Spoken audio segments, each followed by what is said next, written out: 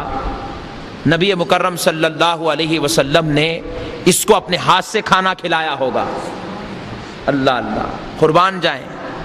نبی مکرم صلی اللہ علیہ وسلم کے غلام خاص حضرت ابوبکر قریب گئے،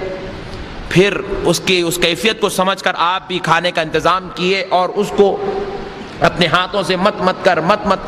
کر گلتی بنا کر اس کے منہ میں رکھتے ہیں. اس شخص کے جیسے ہی منہ میں نوالا پڑتا ہے وہ شخص چلا اٹھتا ہے اللہ اکبر. کیا وہ نور والے کا انتقال ہو گیا؟ اللہ اللہ. وہ شخص چلا اٹھتا ہے، کیا وہ نور والا اس دنیا سے چلا گیا؟ تو حضرت ابوبکر صدیق رضی اللہ تعالیٰ عنہ نے پوچھا کون نور والا؟ کہتے ہیں وہ نور والا جو روزانہ مجھے میرے اپنے کھانے سے پہلے مجھے کھانا کھلا دیا کرتا تھا. بولے تم جانتے ہو کہ وہ اللہ کے نبی تھے، ان کا نام محمد الرسول اللہ تھا صلی اللہ علیہ وسلم. بولے میں نہیں جانتا، لیکن ہاں اتنا جانتا ہوں وہ پہلے مجھے کھانا کھلاتے تھے، بعد میں خود کھانا کھاتے تھے. پہلے میری حاجت پوری کرتے تھے، بعد میں اپنی معاملات زندگی کی طرف توجہ کرتے تھے.